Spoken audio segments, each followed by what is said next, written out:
नमस्कार, मैं हूं प्रकाश श्रीवास्तव। हमारे खास कार्यक्रम पूरा सच में आपका स्वागत है। और खबरों की दुनिया में पूरा सच बहुत जरूरी होता है, क्योंकि झूठ से भी खतरनाक होता है अधूरा सच, और उसी तरह खतरनाक होती है अधूरी खबर।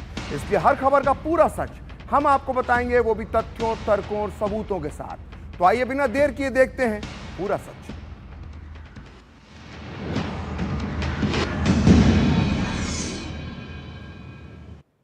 क्या आप जानते हैं कि 124 करोड़ रुपए में आम जनता के लिए लगभग 100 प्राथमिक स्वास्थ्य केंद्र बनाए जा सकते हैं।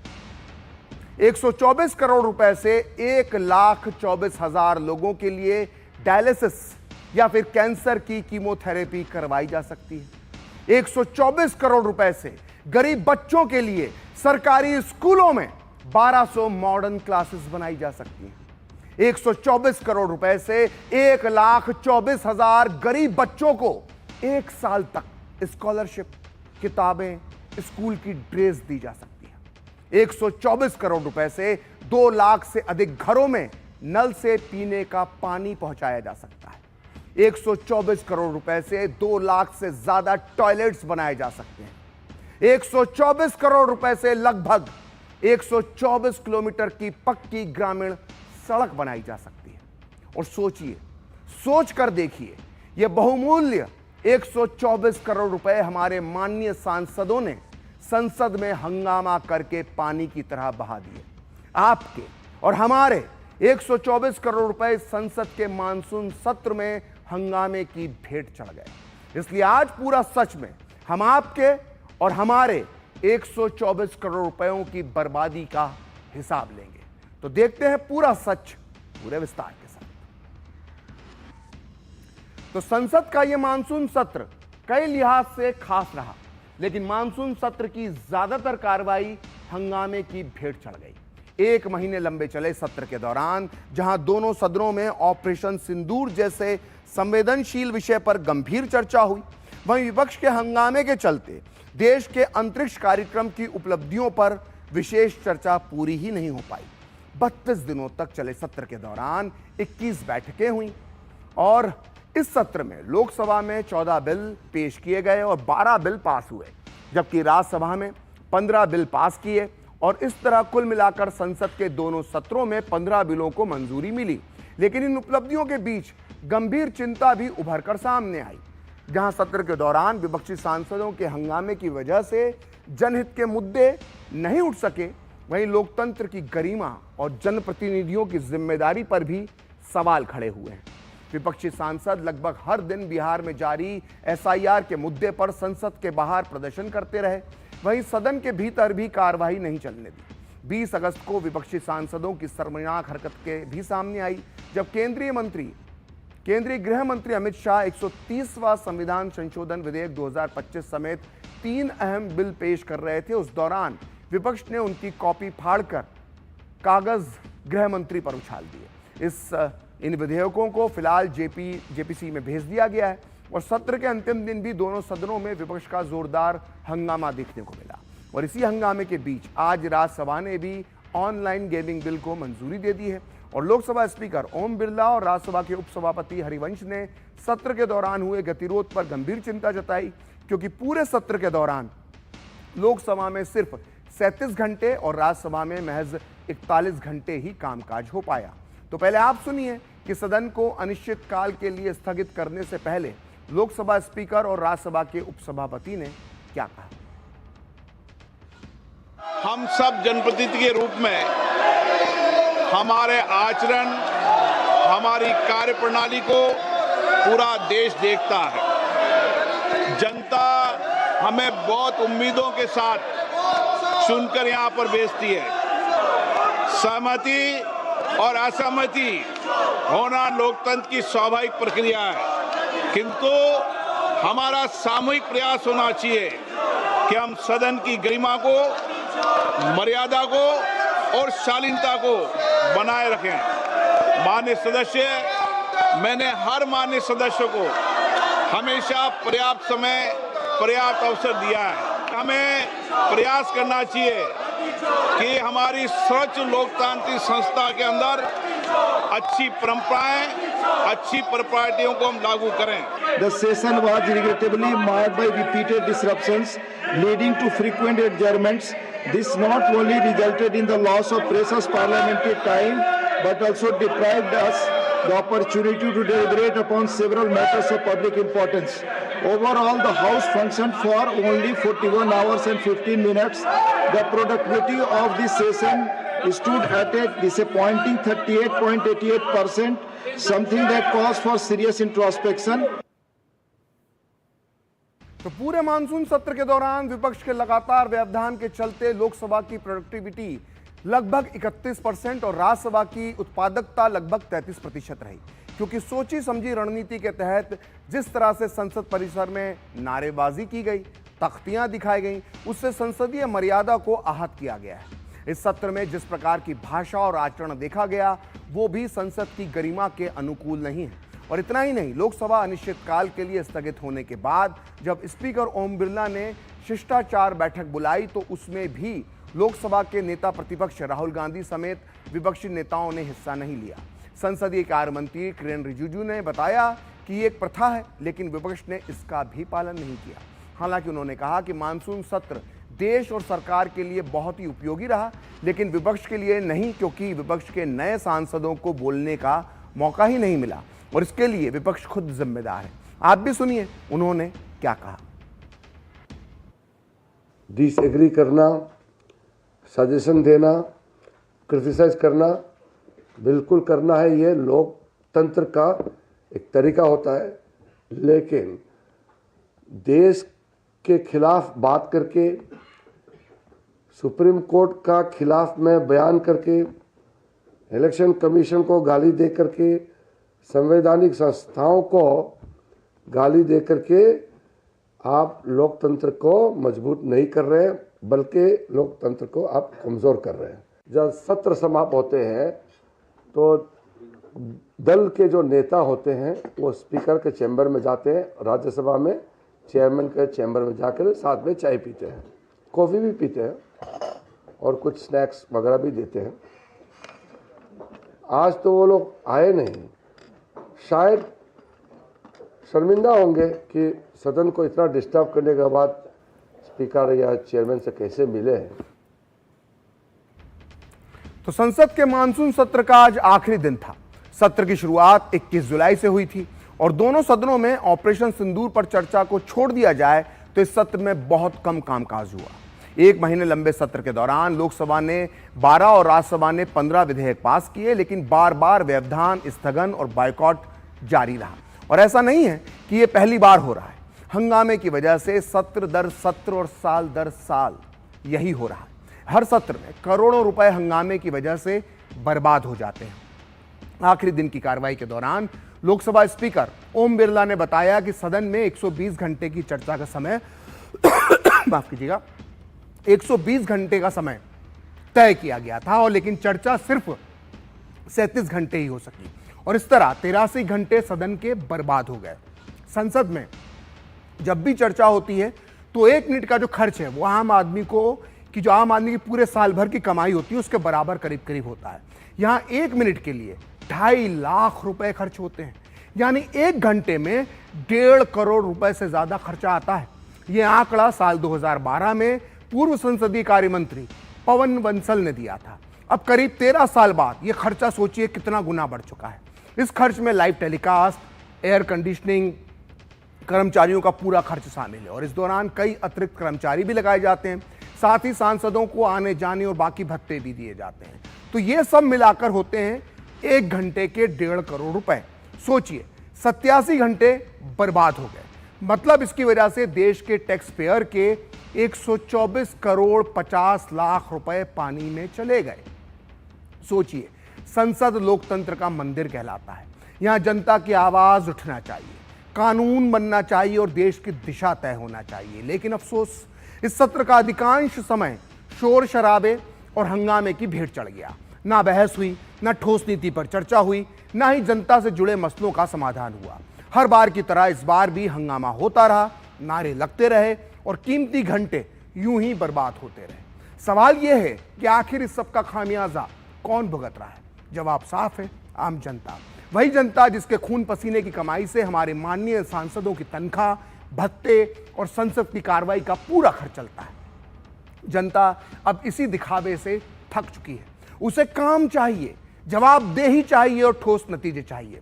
सदन में पूरे समय गला फाड़ फाड़ कर नारे लगाने वाले माननीय सांसदों को यह समझना होगा कि वो किसी राजनीतिक पार्टी के नहीं बल्कि जनता के प्रतिनिधि हैं और संसद में उनका हर पल जनता का है और हर मिनट कीमती है जिसका खर्च जनता देती है।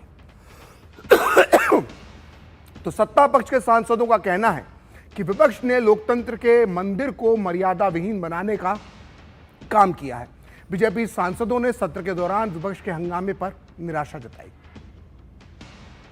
दुर्भाग्य है ऐसे विपक्ष का जो पूरी तरह से लोकतंत्र विरोधी है और पूरे इस लोकतंत्र के मंदिर को इन लोगों ने मर्यादा विहीन बनाने का काम किया है और इस प्रकार के फूहड़ राजनीति पूरे देश की जनता देख रही कि किस प्रकार से कांग्रेस का रोल, टीएमसी का रोल, पूरे विपक्ष का रोल पूरे लोकतंत्र की आत्मा को प्रहार किया है। सेशन था, उसका लास्ट डे था और उस पे आपने देखा कि जो अध्यक्ष जी हैं उन्होंने कहा कि जिस तरह से हमारा सेशन रहा है ये बिल्कुल भी जो निर्धारित हमारी शर्तें थी कि 120 घंटे की चर्चा करनी थी और क्या क्या विषयों पे चर्चा करनी थी, कुछ भी नहीं रहा, उसका नील रहा। बहुत ही कम जो है वो मौखिक जवाब भी दे पाए। तो इनको भी काफी डांट लगाई है कि इस तरह से जनता का भी नुकसान होता है और देश का भी नुकसान है। हम लोग नए हैं, अब सेकेंड टर्म में हैं, तो ये देख के दुखद होता है और सबसे ज्यादा दुख है कि जनता के करोड़ों करोड़ों रुपए जाए हैं, घंटे में करोड़ों रुपए जाते हैं, वो सब पानी में विपक्ष बर्बाद कर देता है। वहीं विपक्षी सांसदों का कहना है कि सरकार जब विपक्ष को बोलने ही नहीं देती तो विपक्ष क्या करेगा। मतलब विपक्ष के सांसदों ने संसद की कार्रवाई नहीं चल पाने के लिए सरकार को ही जिम्मेदार ठहरा दिया। आप भी सुनिए उन्होंने क्या कहा। इसमें मैं ये मानता हूँ सरकार जिम्मेदार है। एक ही दो मामलों पे तो बहस चाह रही थी विपक्ष, संसद ही तो विपक्ष के लिए सब कुछ होता है। संसद के अलावा अगर आप देखो तो विपक्ष के पास और तो कुछ है नहीं। सिर्फ अगर वो चर्चा चाहता है वो भी आप नहीं करा रहे हो। तमाम देश में घटनाएं हुई हैं, 26 जाने गई है, सिंदूर ऑपरेशन की चर्चा देश में और तमाम लोकतंत्र पे हमला, संविधान पे हमला, इन सारे सवालों पर देश की देवतुल्य जनता सुनना चाहती थी, लेकिन सरकार ने किसी मुद्दे पर देश की जनता के सामने अपनी बात नहीं रखी। Only the ruling party is responsible for the stalemate of the parliament this session because they never came forward for a debate. So also the bills were passed in the din. तो विपक्ष के हंगामे के बीच ही online gaming bill Lok Sabha के बाद अब राज्यसभा से भी पास हो गया है। इस बिल में एक तरफ जहां ई स्पोर्ट्स को बढ़ावा देने की बात की गई है तो वहीं दूसरी तरफ कुछ गेम्स पर लगाम लगाने की भी तैयारी है। अब सवाल यह है कि ऑनलाइन गेम जैसे GTA, call of duty, BGMI, rummy, fantasy cricket और लूडो में से आखिर किस तरह के गेम्स पर सरकार शिकंजा कसने जा रही है और किन गेम्स को बढ़ावा दिए जाने की बात इस बिल में है। आइए इसका पूरा सच अब जानते हैं। देखिए, ऑनलाइन गेमिंग को सरकार ने सीधे तौर पर दो कैटेगरीज में बांट दिया है। पहले कैटेगरी ई स्पोर्ट्स की है और दूसरी है रियल मनी गेम्स की। तो ई स्पोर्ट्स ऐसे गेम्स हैं जिसमें गेम खेलने के लिए पैसों का आदान प्रदान नहीं किया जाता। इस गेम्स को सरकार बढ़ावा देने जा रही है। यहाँ बता दें कि ई स्पोर्ट्स जैसे ऑनलाइन जैसे जो गेम हैं जिन्हें प्रोफेशनल टूर्नामेंट वगैरह की जो प्रतियोगिता है उसके आयोजन किया जाता है, खेला जाता है, इनमें होता है GTA, call of duty, BGMI, free fire जैसे गेम्स आते हैं। अब बात करते हैं गेम्स की दूसरी कैटेगरी की जिस पर सरकार शिकंजा कसने जा रही है। इन्हें रियल मनी गेम्स कहा जाता है। इस कैटेगरी में ऐसे गेम्स आते हैं जिन्हें खेलने के लिए या खेलते समय सीधे तौर पर पैसों का इस्तेमाल किया जाता है। ऐसे गेम्स खेलने के लिए पहले लोग क्रेडिट कार्ड, डेबिट कार्ड या UPI के जरिए पैसा लगाते हैं और अगर वो गेम खेलने पर जीत जाते हैं तो उन्हें अकाउंट में कैश ट्रांसफर कर दिया जाता है।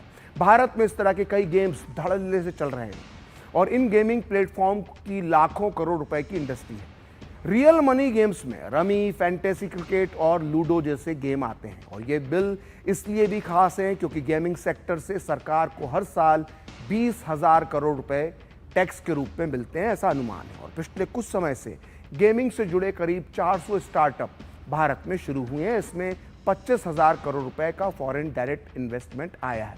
आइए अब एक ग्राफिक्स के जरिए देखते हैं कि ऑनलाइन गेमिंग बिल में क्या है। रियल मनी गेम्स को बैंकिंग सिस्टम के जरिए लेन देन करने से रोका जाएगा। इस तरह के गेम्स के विज्ञापन या प्रचार प्रसार पर पूरी तरह से रोक लगा दी जाएगी। बिना रजिस्ट्रेशन वाले अवैध गेमिंग प्लेटफॉर्म्स पर सख्त एक्शन लिया जाएगा। ऑनलाइन गेमिंग बिल में निगरानी के लिए एक स्वतंत्र नियामक प्राधिकरण बनाया जाएगा। अवैध गेमिंग प्लेटफॉर्म चलाने पर 3 साल की जेल या फिर 1 करोड़ रुपए का जुर्माने का प्रावधान है और कुछ मामलों में सजा जो है वो गैर जमानती होगी। अधिकारियों को संपत्ति जब्त करने और बिना वारंट के अरेस्ट करने का भी अधिकार होगा। विधेयक को संसद के मंजूरी मिलने के बाद अब केंद्रीय मंत्री अश्विनी वैष्णव ने कहा कि देश के मध्यम वर्गीय परिवारों, युवाओं और छात्रों के बीच ऑनलाइन गेमिंग का जो नशा फैल रहा है, इसके जरिए उससे मुक्ति दिलाई गई है। साथ ही उन्होंने कहा कि ये समय पर लिया गया कठोर निर्णय जरूर है, लेकिन समाज में इसकी बहुत जरूरत थी। आप भी सुनिए केंद्रीय मंत्री अश्विनी वैष्णव ने क्या कहा। एक तरीके से देश का कोई कोना ऐसा नहीं था जिसमें से ऑनलाइन मनी गेम्स के कारण परिवार नष्ट हो रहे थे। NDTV, no option left, Rajasthan couple dies by suicide over online gaming debt. Bhaskar, online gaming losses lead to 3 suicides in 15 days. तो एक ऐसी समस्या है जो समाज में एक बहुत बड़ी कुरीति है। उस कुरीति को कंट्रोल में उसको एक तरीके से समाप्त करने की ज़रूरत है और साथ ही साथ ये भी ज़रूरी था कि जैसे नशा फैलता है, ड्रग्स फैलता है, उसी तेज़ी से ये कुरीति फैल रही थी, तो इसको समाप्त किया गया। लेकिन साथ ही साथ जो गेमिंग का पॉजिटिव एस्पेक्ट है, ई स्पोर्ट्स और ऑनलाइन सोशल गेम्स, उसको प्रमोट करने के लिए भारत को एक गेम मेकिंग हब बनाने के लिए माननीय प्रधानमंत्री जी ने ये बहुत एक अच्छा समय पे लिया हुआ निर्णय है। कठोर कदम है, लेकिन ये समाज में इसकी जरूरत थी। वहीं केंद्रीय मंत्री सुकांता मजूमदार ने कहा कि जनता की अपेक्षा थी कि इस तरह का बिल लाया जाए और सरकार ने जनता की अपेक्षा को पूरा कर दिखाया।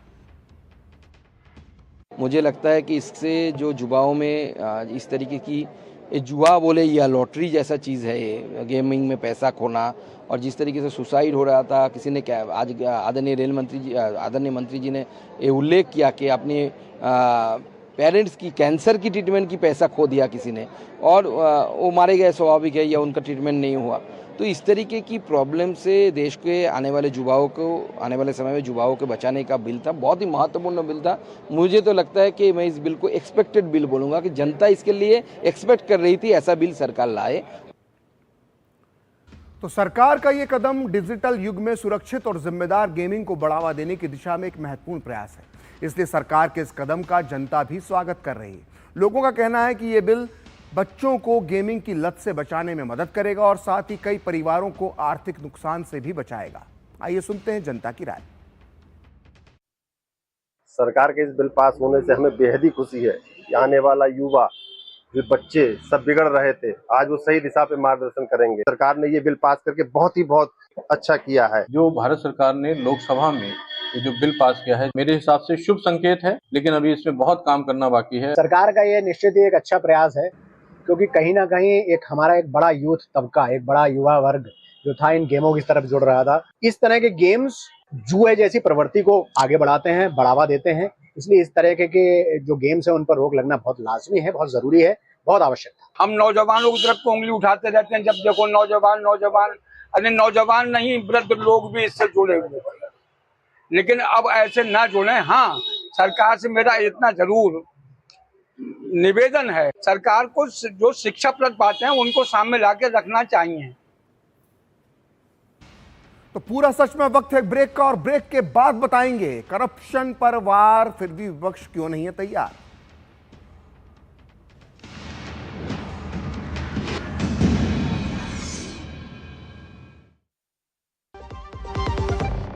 ये गोलदाने खजाने हैं स्वाद के। नागौर की इसी बेहतरीन सरसों से निकलता है MDH कच्ची घानी सरसों का तेल। सिर्फ झांझ ही नहीं, स्वाद भी। मिले असली सरसों के तेल का मजा। स्वाद में दम, लगे कम, सेहतमंद। MDH कच्ची घानी सरसों का तेल। इस घर में अंडे देने से हमें कोई नहीं रोक सकता। मैं रोक सकता हूँ। तुम्हें पता नहीं, हमें एडीज मच्छर जो फैलाते हैं डेंगू और चिकनगुनिया। मास्टर जी ने स्कूल में डेंगू मच्छर से बचने की सारी जानकारी दी है। अच्छा बच्चों, हमें चैलेंज जगह तो जरूर मिलेगी। नहीं मिलेगी, नहीं मिलेगी। यहाँ तो पूरी इंतजाम है। डेंगू की रोकथाम के लिए कूलरों के पानी को हर हफ्ते बदलें। बाल्टी और टंकियों को अच्छी तरह से ढक कर रखें। पूरी आस्तीन के कपड़े पहनें। मच्छर भगाने वाली क्रीम, कॉइल और अगरबत्ती का इस्तेमाल करें। डेंगू से लड़े मतलब डेंगू से बचे। जब धरती चीर कर निकलता है लोहे का पत्थर और मिलता है मोंगिया के जोश से, फिर तपता है, पिघलता है और बनता है फौलाद। अब होता है सरिया सारी खूबियों के साथ। मोंगिया स्टील, मजबूत देश का मजबूत सरिया। अरे ये पार्सल मेरा नहीं है सर। पुलिस वाले को झूठ बोलता है। अब तुझे पुलिस स्टेशन भी आना पड़ेगा और उसके बाद जेल। मैं एक स्कैमर हूँ। आज मैं पुलिस वाला बना हूँ और ये है मेरा शिकार। मैंने फोन करके कड़क आवाज में सिर्फ इतना कहा कि आपके बेटे के पार्सल में ड्रग्स मिली है। बस इतने में ही डर गए और इनको कर लिया डिजिटल अरेस्ट। सर ऐसा मत करिए प्लीज सर। या तो जेल जाओ या पैसे दो। अच्छा है ना आइडिया और सेटअप? आइडिया बुरा भी है और पुराना भी। अब इंडिया जानता है कि स्कैम कॉल्स में कभी ड्रग्स, कभी किडनैपिंग की झूठी कहानियां बनाकर पैसे लूटते हो। स्कैमर्स के घिसे पिटे तरीकों को मत दो tension. India stop, think then take action. Goldiee छोले मसाले, जहाँ जाए रिश्ते बनाए। गोल्डी लाए हैं फ्रेश लॉक टेक्नोलॉजी जो रखे मसालों को हर समय फ्रेश।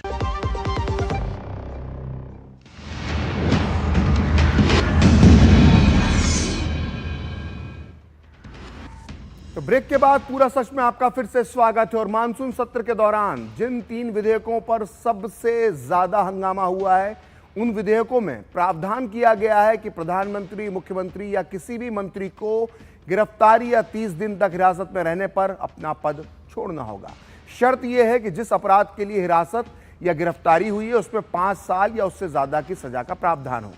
गृह मंत्री अमित शाह ने 30 अगस्त को लोकसभा में इससे संबंधित 130वां संविधान संशोधन विधेयक समेत 3 बिल पेश किए और फिर गहन जांच पड़ताल के लिए इन विधेयकों को संयुक्त संसदीय समिति यानी जेपीसी को भेज दिया गया है। संविधान संशोधन की जरूरत इसलिए है क्योंकि मौजूदा कानून में संवैधानिक पद पर बैठे नेताओं को पद से हटाने को लेकर कोई भी साफ व्यवस्था नहीं है। दिल्ली के सीएम केजरीवाल ने 6 महीने और तमिलनाडु के मंत्री वी सेंथिल बालाजी ने 241 दिन तक जेल में रहने के बाद भी अपने पद से इस्तीफा नहीं दिया था, क्योंकि अब तक संविधान के तहत केवल दोषी ठहराए गए जनप्रतिनिधियों को ही पद से हटाया जा सकता है। केंद्र सरकार का मानना है कि ये तीनों बिल लोकतंत्र और सुशासन की साख मजबूत करेंगे। लेकिन कल ही लोकसभा में विपक्षी सांसदों का अमर्यादित आचरण भी कैमरे में कैद हो गया। जब केंद्रीय गृह मंत्री अमित शाह 130वां संविधान संशोधन विधेयक समेत ये तीनों बिल पेश कर रहे थे, उसी दौरान विपक्षी सांसदों ने बिल की कॉपी फाड़कर उसके कागज के टुकड़े गृह मंत्री पर उछाल दिए। सत्ता पक्ष के सांसदों ने विपक्षी सांसदों के अमर्यादित आचरण के लिए निंदा की है और कहा है कि बिल को फाड़ने का प्रयास संसदीय मर्यादा और नियमों के खिलाफ है। वहीं इन विधेयकों के प्रावधान को लेकर भी सत्ता पक्ष और विपक्ष में संग्राम छिड़ गया है। आप भी सुनिए इस पर केंद्रीय मंत्री चिराग पासवान ने क्या कहा। विपक्ष की लोकतंत्र में एक अपनी भूमिका है और वो सकारात्मक होनी चाहिए। अगर आपको कहीं मतभेद भी है, लोकतंत्र की तो खूबसूरती यही है भैया कि आपके मतभेद हो सकते हैं और सदन के पटल का आप इस्तेमाल कीजिए ना अपने मतभेदों को रखने के लिए। पर जो आचरण कल विपक्ष के द्वारा दिखाया गया, ये कतई स्वीकार नहीं किया जा सकता है। किस तरीके की परंपरा की विपक्ष के लोग शुरुआत कर रहे हैं, इस तरीके से सदन के पटल में जिस तरीके से बिल को फाड़ा गया। गृह मंत्री हैं भैया वो हमारे देश के, अगर आपको नाराजगी है तो उसी पटल का आप इस्तेमाल कीजिए और अपनी नाराजगी वहाँ पे रखिए। पर इस तरीके से बिल को फाड़कर जिस तरीके से उनकी तरफ फेंका गया है, ये कतई स्वीकार नहीं किया जा सकता। बट हाँ, कांग्रेस उनके नेताओं की परंपरा रही है, इन्होंने तो अपने प्रधानमंत्री तक के बिल को फाड़ने का काम किया है।